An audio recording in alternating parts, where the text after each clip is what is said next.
Tonight, you can press a button and turn cold leftovers into dinner. You can drop rice into a cooker, heat soup in a microwave, or eat roasted meat from a plastic box without ever thinking about danger. The food is soft. The calories are predictable. The worst-case scenario is usually that you burned your tongue or forgot the sauce. But for most of human history, food was not something waiting safely on a shelf. Food could exhaust you. It could poison you. It could give you fewer calories than your body spent trying to chew it. A raw root was not ancient French fries. It was closer to chewing a dirty wooden door that somehow had energy locked inside. The common belief is simple. Cooking changed human life because it made food taste better. That is true, but it is the small answer.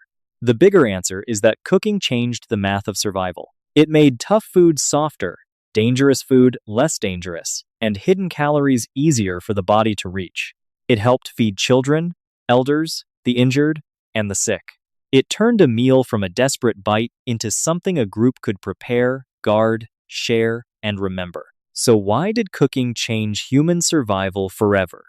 Not because it made dinner more enjoyable, because it changed what the human body could afford to become. Archaeologists still debate exactly when cooking became routine, but the clues are old. At Wonderwork Cave in South Africa, traces of fire may reach back close to 1 million years. At Gesher Beno Yaakov in Israel, burned plant remains suggest that humans were using fire in patterned ways hundreds of thousands of years ago. The details are debated, but the direction is clear. Fire was slowly moving from danger outside the group to power inside the camp. Long before cities, farming, or written language, a small band of early humans hovers at the edge of evening. Their hands are scratched from digging roots. Their mouths are tired from chewing. Their bodies carry the ache of another day spent searching for enough food to stay alive. Near them, flames flicker and snap, turning strips of raw meat and hard, fibrous plants into something softer, warmer, and less threatening. To them, this is not comfort food, not tradition, not cuisine. It is an experiment in survival, performed with smoke in their eyes, hunger in their bellies, and predators waiting somewhere beyond the glow. Before cooking became ordinary, every meal was still a negotiation with the landscape. There were no metal knives, no cooking pots, no sealed containers, no salt-packed stores, no refrigerator humming in the corner, and no medicine waiting if the meal went wrong. Food came from whatever could be found, cracked, dug up, bitten into, or stolen, before something stronger arrived. A day's calories might mean sour fruit, bitter leaves, insects pulled from bark, roots caked in dirt, marrow hidden inside bone, or meat torn from a carcass already visited by vultures. Nothing was guaranteed, nothing was clean, and almost nothing was easy. Modern life makes this difficult to imagine.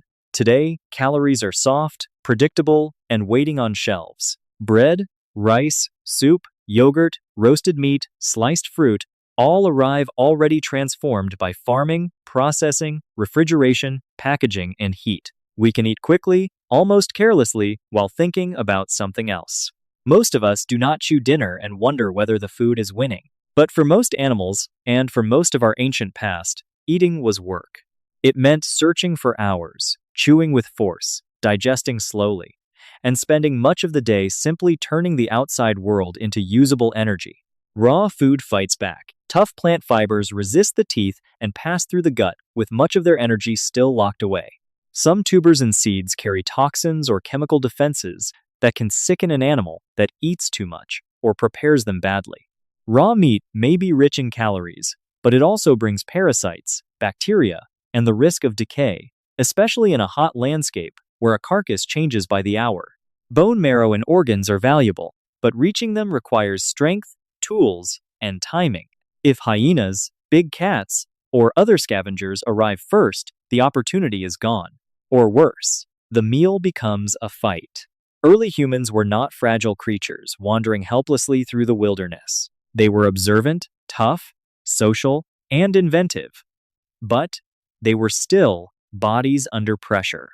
They were limited by teeth, jaws, stomachs, daylight, weather, infection, and competition. Hunger was not an occasional inconvenience. It was a constant background force shaping movement, attention, memory, and risk. A bad day of foraging could weaken a child, A spoiled meal could bring illness. A missed chance at meat could mean another long night with too little energy to spare. And then there was fire. At first, fire was not a tool. It was a terror. Lightning could tear open the sky and leave trees burning. Volcanoes could paint the ground with heat. Grasslands could ignite and race faster than a person could run, filling the air with smoke, panic, and the smell of fleeing animals. Fire destroyed shelters, drove creatures from hiding, and made the familiar world suddenly dangerous. Any animal with sense would keep its distance. But fire also left behind a changed landscape. After flames passed, there might be animals trapped or weakened, seeds cracked open, roots softened in the hot earth, insects exposed, and predators held back for a time. Somewhere in this dangerous aftermath, some early humans may have noticed that heat did something remarkable to food. It made the tough easier to chew. It made the cold and bloody warm. It changed smell, texture, and taste. It turned some dangerous foods into safer ones, and some nearly useless foods into fuel. Cooking was basically the first food upgrade patch. Same root, same animal. Better energy return. That is the quiet revolution at the center of the human story. Cooking did not merely add flavor, it transformed food before it entered the body. It unlocked calories that raw teeth and stomachs struggled to reach. It reduced some of the invisible dangers carried by meat and plants. It allowed meals to become more predictable, more shareable, and eventually more central to social life. Around the hearth, survival could begin to organize itself. Once early humans began placing food into heat, the first great change happened not in culture or technology, but inside the body itself. Put a raw potato-like tuber in your hand, and it feels solid, stubborn, almost defensive. Bite into something like that uncooked, and your mouth has to fight for every fragment. Your jaws work. Your teeth scrape and crush. Your stomach receives a dense package of starch locked inside tough plant cells, and much of its energy may pass through only partly used. Now imagine that same root after an hour in the embers. The skin blackens. The inside turns soft, steaming, almost sweet. What changed was not magic. It was chemistry. Heat begins to rearrange food. Proteins unfold, or denature, making them easier for digestive enzymes to attack. That word sounds scientific, but the idea is simple. Heat changes the shape of proteins, so the body has an easier time breaking them apart. Connective tissues in meat soften as collagen breaks down and turns toward gelatin. Starches absorb water and gelatinize, becoming more accessible to the body. Plant cell walls weaken, releasing nutrients that were once sealed inside microscopic structures. A cooked meal is not simply warmer than a raw meal. In many cases, it is more available. For an ancient human, that difference could be enormous. Raw muscle is elastic and resistant. It clings together. It takes real effort to tear, chew, and swallow. But roast that same meat over coals, and the fibers loosen, fat melts, toughness gives way. A group gathered around a fire could eat faster, chew less, and extract more usable energy from the same animal. This matters because eating is not free. Digestion costs energy. Chewing costs time. A chimpanzee can spend many hours a day processing raw food with powerful jaws and large teeth. Humans are different. We have relatively small teeth, smaller jaws, and compared with many primates, a shorter, less bulky digestive system. Yet we also carry one of the most expensive organs in nature, the human brain. Even when you are sitting still, doing nothing heroic, your brain is burning energy like it has a monthly bill to pay. This has led to one of the most influential ideas in human evolution, often called the expensive tissue hypothesis. The basic argument is simple. As our ancestors evolved larger brains, something else had to change in the energy budget. You cannot run a bigger brain for free. If more energy goes to the brain, the body has to find that energy somewhere. Perhaps easier to digest, calorie-rich foods allowed the gut to become smaller while the brain grew larger. Cooking may have been part of that shift, providing more energy with less digestive work. But scientists are careful here, because evolution rarely has one simple cause. Meat eating mattered. Tool use mattered. Climate change mattered. Cooperation, scavenging, hunting, and food sharing all likely mattered. Cooking was not the single magic switch that made us human. Ancient survival almost never works like a movie scene, where one genius touches fire and suddenly invents civilization. Still, many researchers argue that regular access to cooked food fits powerfully with the human body plan. High energy demand, smaller chewing equipment, and a deep dependence on foods that are softened, processed, or made easier to digest. The archaeological trail is fascinating, but complicated. At Wonderwork Cave in South Africa, researchers have found evidence that may point to fire use nearly 1,000,000 years ago, deep inside the cave sediments. At Gesher Beno Yaakov in Israel, burned plant remains and patterned traces suggest controlled fire hundreds of thousands of years ago. Later, hearths become more common and clearer, showing that fire eventually became a regular part of human life. Still, burned bones or ash do not always prove cooking. A wildfire can scorch a landscape. A single accidental blaze can leave traces. Archaeologists have to ask difficult questions. Was the fire controlled? Was it repeated? Was food placed in it? Was it central to daily survival? Or only occasional? The answers vary by site, and the debate continues. But on the ground, in the life of one small group, the advantages would have been plain. A child with small teeth could eat softer food. An elder with worn molars could keep taking in calories. An injured hunter, feverish and weak, might manage a warm mash of roots or tender meat when raw food would be impossible. During lean seasons, when every calorie mattered, cooking could stretch the value of what the group found. This is where the revolution becomes deeply human. Fire did not only feed the strongest, it may have helped the vulnerable survive. The young, the old, the sick, the wounded. It turned food into something more forgiving. It gave the body a better chance. But calories were only part of the revolution, because fire also changed one of the oldest enemies of survival: invisible danger inside food. Some of the most dangerous things our ancestors ate could not be seen. A strip of raw meat might look fresh enough, yet carry bacteria from the gut of an animal. A fish, pulled from shallow water, might hold parasites. A scavenged carcass might offer precious fat and protein, but also the microscopic threat of decay. Long before anyone understood germs, heat gave human groups a way to fight an enemy they could not name. Cooking did not make ancient food safe in the modern sense. There were still poisons in plants, spoiled meat, contaminated water, smoke-filled shelters, burns, and mistakes that could kill. Fire was not a prehistoric health inspector. It could not tell you which berry was toxic. It could not tell you whether a tuber needed special preparation. It could not tell you whether a carcass had been lying too long in the sun. But when meat was roasted through, when tough roots were baked in ash, when water-rich foods simmered near hot stones, many parasites and pathogens would have been weakened or destroyed. Not all of them, not always, but enough to matter. For a prehistoric family, that difference could mean fewer days lost to vomiting, fever, or weakness. It could mean a child surviving a meal that might otherwise have carried infection.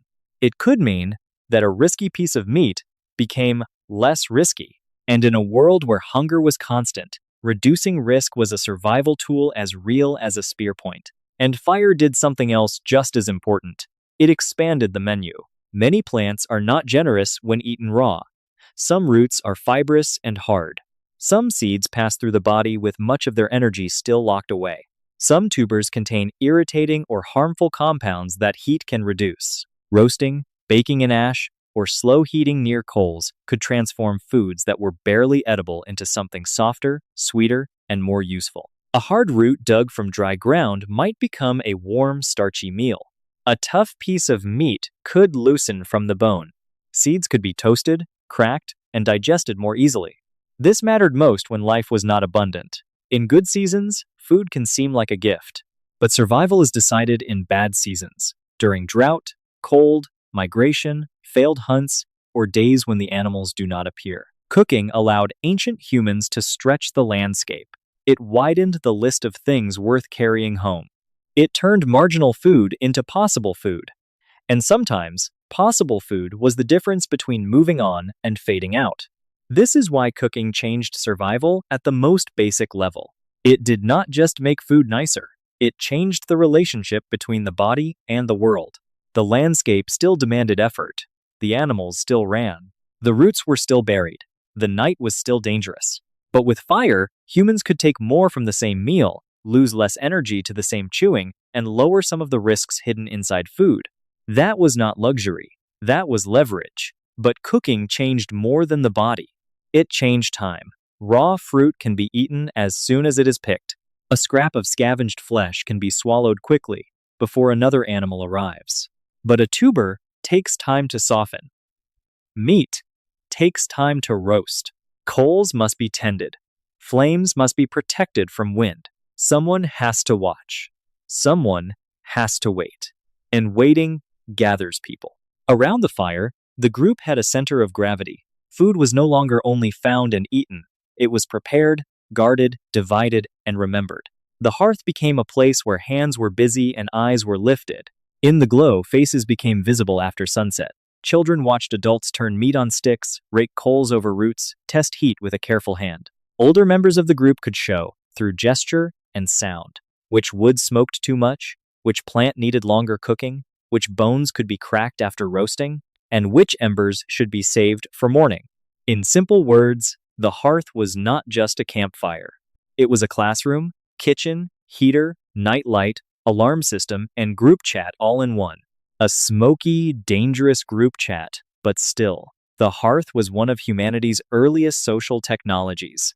It gave warmth when the night dropped cold. It gave light after the sun vanished. It may have helped keep predators at a distance. It hardened wooden tools, dried hides, repaired weapons, and made the dark hours usable. Around it, knowledge could pass from one body to another, one memory to the next. A spark rising into the night was not just heat escaping. It was a sign that a group was staying together. Of course, the fire did not make humans gentle. Cooked food was valuable, and anything valuable can create conflict. A roasted haunch can be stolen more easily than a living animal can be hunted. A cache of cooked roots can become a prize. The need to protect food may have encouraged rules. Who eats first? Who shares with whom? Who guards the hearth? Who is trusted near the meat? Who belongs inside the circle and who does not? This is important because cooking did not just create meals. It created situations where survival had to be negotiated. A group that cooked together did not simply enjoy dinner together. It had to protect calories, protect children, protect fire, and protect knowledge. Those same pressures may have made cooperation more rewarding. Sharing cooked food could strengthen bonds. Feeding a mate, a child, an elder, or an injured companion could build obligations that lasted beyond a single meal. A group that managed fire well had to coordinate, remember, and trust. The night around the hearth became a place where survival was organized. Over many generations, these nightly gatherings around cooked food did more than fill stomachs. They began to reshape the structure of human life. By the time cooking became woven into daily life, it was no longer just a trick for making food softer or safer. It had become a system, a way of organizing the day, the camp, the group, and even the imagination. To cook, ancient humans had to think beyond the hunger of the moment. Someone had to gather fuel before the fire died. Someone had to know which wood burned hot, which smoked too much, which could survive damp ground. Embers might need to be carried from one camp to another, protected like a living thing.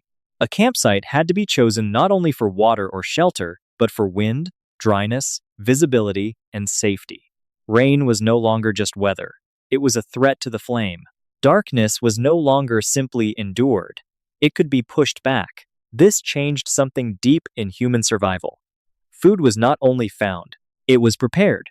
A root pulled from the earth, a strip of meat cut from a carcass, a handful of seeds, a shellfish pried from the shore. All of these could be transformed by patience, heat, and shared knowledge. Cooking asked people to plan, to wait, to coordinate. It tied the future to the present in a new way.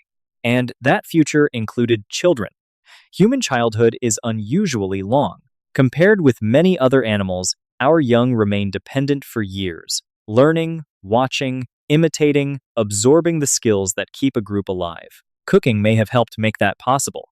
Softer, more energy-rich foods could be easier for weaned children to chew and digest. A child who could not yet hunt, dig efficiently, or crack hard foods might still be nourished by meals prepared by others. Adults could provision the young, the elderly, the injured, and the sick.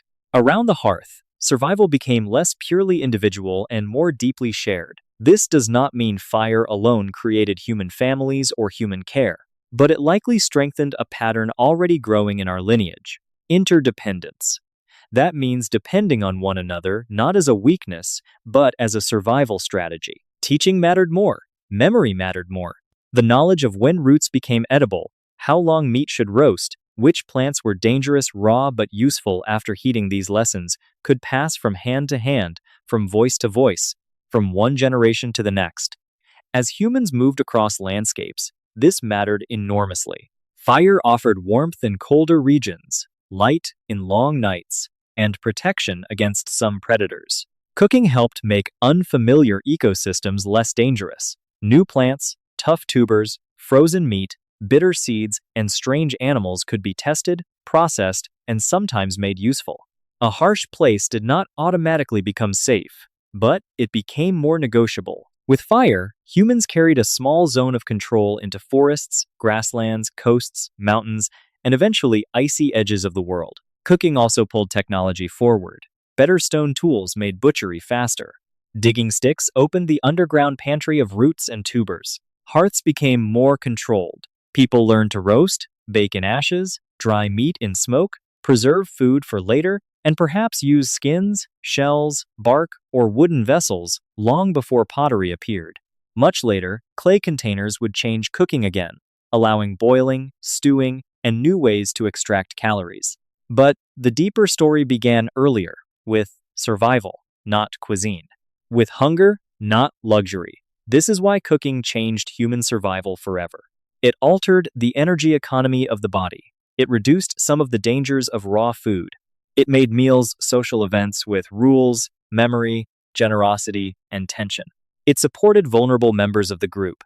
It helped humans enter new environments and carry knowledge across generations. Fire did not simply sit at the edge of human life. It moved to the center. And if we trace the glow backward far enough, every modern kitchen begins to look less ordinary. The stove, the oven, the pot, the rice cooker, the microwave, the shared meal. At the end of the day, these are not just conveniences. They are distant echoes of something older than cities, older than writing, older than fields of grain. They echo a night when prehistoric people gathered close to a dangerous light, watching raw food change in the heat, learning that survival could be remade. Beside that ancient fire, a meal was more than food. It was warmth, planning, protection, family, teaching, and tomorrow. Cooking was not a small invention. It was the quiet turning point that reshaped bodies, brains, families, and survival itself.